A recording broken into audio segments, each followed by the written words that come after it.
Hey guys, welcome back. It's Leon. I'm going to shout this one out to Judd because he requested a video on the power amp controls on the AX8. So let's start and delve straight in. I've got the 100 watt Plexi model with a greenback impulse. I've done some judicious low cut and some judicious high cut with a little bit of proximity. And I haven't touched anything in the advanced section yet. So this is what it sounds like.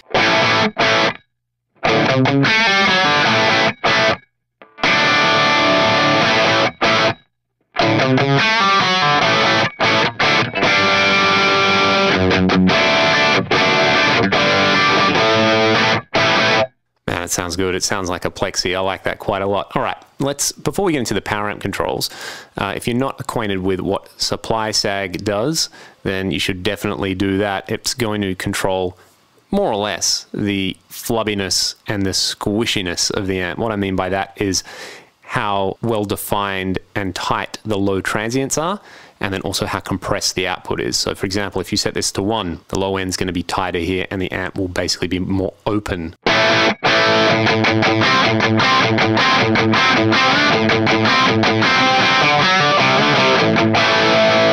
And if I absolutely crank it, it's going to be far more compressed.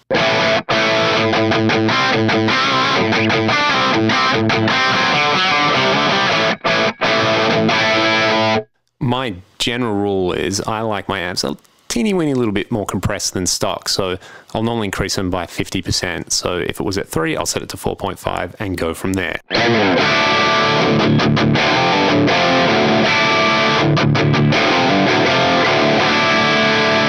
And that feels pretty good to play with. All right, before you go fully into the power amp section, let's have a look at the speaker tab. I've talked about low resonance frequency in a couple of my other videos, but in general, you want to try and match this to your real cabinet or to your impulse response. You can measure this with a real cabinet, and there are plenty of tutorials online about how to do this.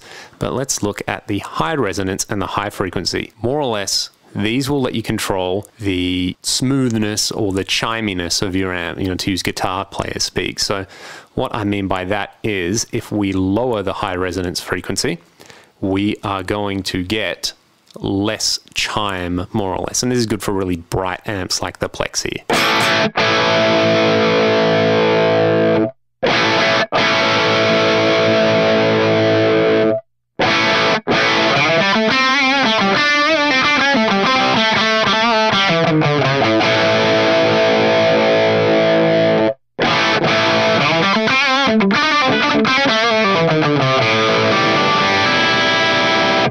So this is a really, really powerful control. You can hear how much it's doing there. You're getting this really beautiful open high end with it cranked. And if you bring it down, sorry that I'm a little bit out of tune.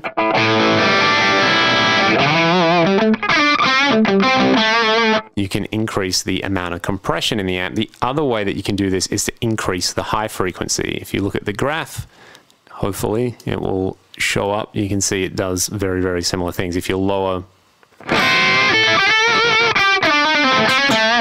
Oh, that sounds really good. You can hear how it smooths everything out. Now, if you want more chime, of course, you can decrease the high frequency and increase the high resonance.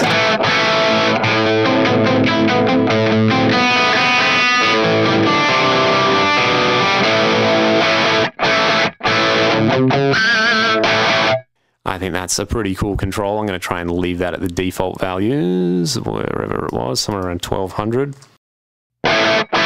Something like that. That sounds pretty good. The other control, which is really great, is the transformer match. This will let you control the amount of compression and vice versa, make your amp less compressed if you turn it one way or another. So if you want more compression, turn the transformer match up.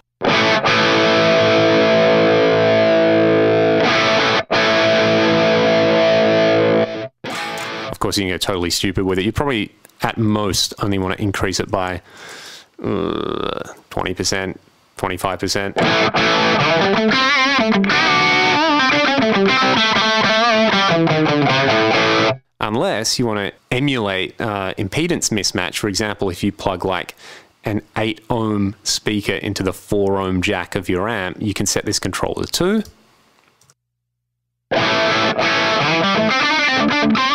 Or if you do it the other way around, which in the real world would probably cause you to blow your amp up, you can turn it all the way down. It sounds pretty cool. You're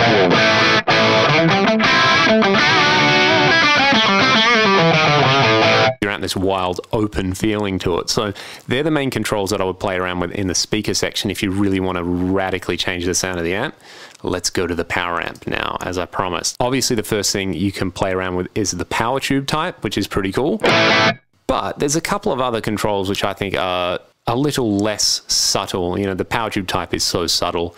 I do encourage you to play around with it, but it's not something I really mess around with too much. I'd just rather find an amp type and go from there. But this is a section with the bias and the negative feedback and all that kind of stuff. And this is powerful stuff. Firstly, the negative feedback.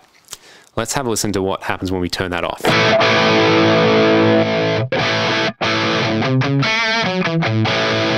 Really makes the amp sound flat. Let's turn it all the way up to 10. And again, that makes it sound really horrible and buzzy. So with different amp types, they have a different sort of negative feedback circuit. And I guess you can liken this to a depth control in a way. It's going to control that extreme low end. Your amp sounds really muddy, turn the negative feedback down. If it sounds overly bright, turn it up.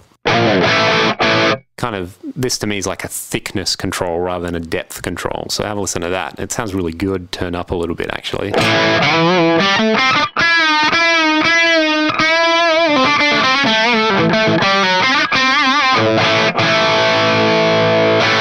And of course, the other control is a Preamp Bias.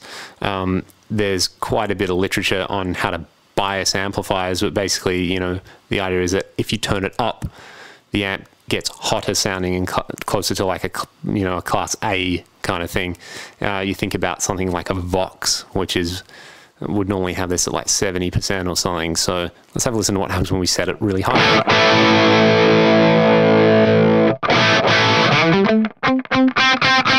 This is really good for getting those edge of breakup tones as well, which, I mean, you don't normally get with a Plexi, but hey, here we are.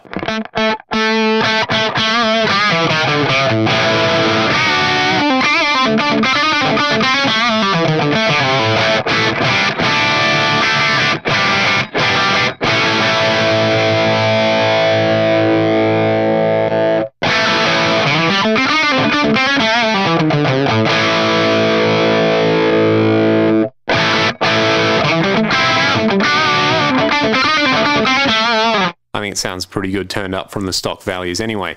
All right, let's change amp types really quickly to something that has a master volume, because I want to talk about this master volume location control. All right, here we go. I'm going to have to tweak the EQ a little bit. Let's turn the bass up a little bit. And I'm also going to turn the master volume up a little bit.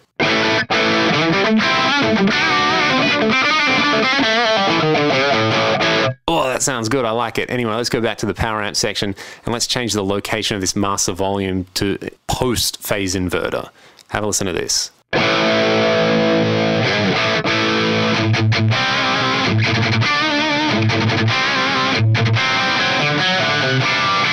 It sounds like a brand new amp. There are a lot of the distortion characteristics and a lot of the EQ characteristics that seem to change very subtly there. And we can go back and play around with the master volume control. In general, in a real amp, you'd move the master volume to post phase inverter if you wanted more of those kind of grindy characteristics at low volume.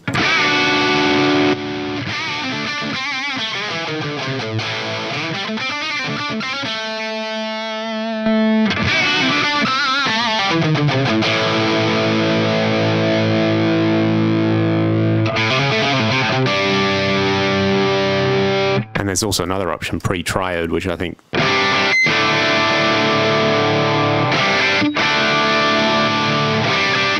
is basically brighter sounding. You can hear as you move the master volume location, the amp gets darker and thicker sounding.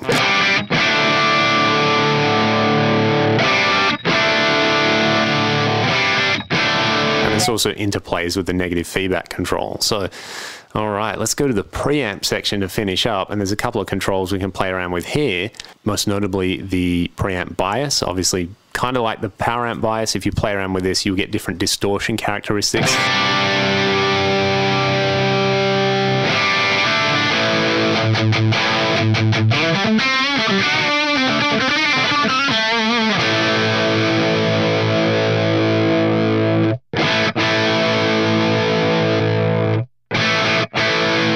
Sounds pretty lifeless when you turn it down. It doesn't sound too bad cranked up a little more. The other one is the location of the tone stack. Basically, if you move the tone stack to be before the gain stage, like the Mesa Mark series do, you're actually shaping the gain with the EQ controls. So this, I think, is a big misunderstanding a lot of people have. You know, if you've grown up like me playing Marshall amps, you want to set the EQ a certain way. And on Fenders and on Mesas, the bass, middle, and treble are before the gain stage, so they control the character of the gain. So you always end up dialing out in too much bass, and you get a super muddy kind of sound. But you can do that here. Where, you know, if you change the location from post to pre, or to the end, or to the middle, I like it post for most amps. The Mesa Mark series being the obvious exception to that rule because that's how they're made. And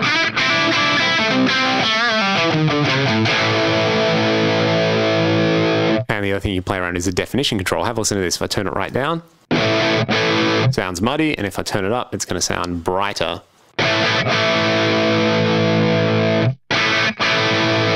But if you turn it up, like all of these controls, you move them too much and they sound terrible. It's all about those subtle little tweaks. Let's try it at 2.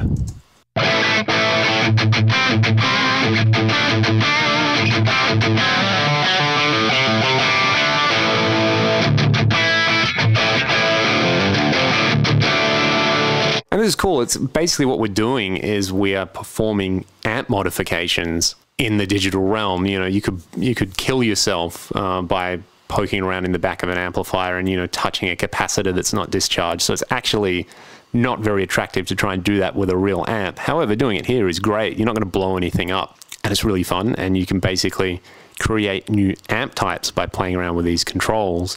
So one last thing is on the front panel is a saturation switch. What this does, it emulates attaching a set of Zener diodes to the output stage of the amp. Now, if you don't know what that means, but you do know what the Jose Arendendo mod is, it's basically Jose modding the amp, which sounds pretty cool. You know, if you're using like an old 800 or one of the Plexis, is a really cool mod to do. I like setting it to the ideal setting, but you can also try it with the authentic setting. You just get less volume. And now you've got a second gain control, which is cool.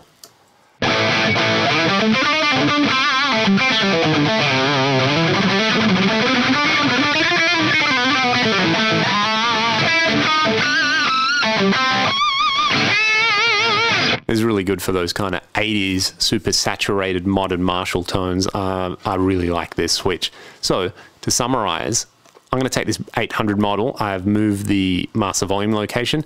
I'm going to move the tube type as well to 6550s because they're my favorite. I'll increase the negative feedback to thicken things up a little bit.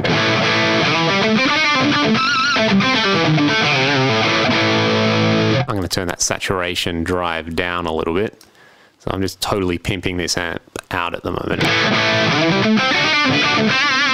In the preamp, we've turned the definition up a little bit and we've left the tone location where it is.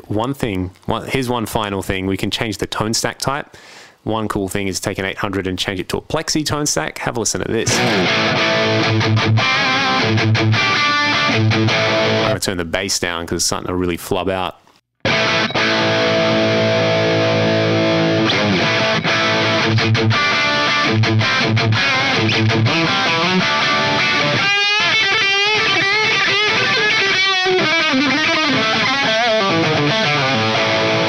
And I'm also going to turn the power supply sag. What do I want to do? Do I want this tighter or looser?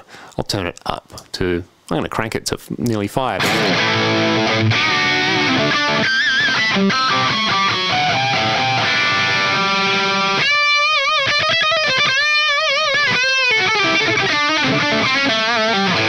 And I've kind of got an ultimate Marshall JCM 800 mod. It's got a Plexi tone stack. It's got a post-phase inverter master volume. It's got all this other wacky stuff going on. Hopefully that can all summarize into saying, yeah, get into the power amp and power supply and speaker sections and design your own modified amp.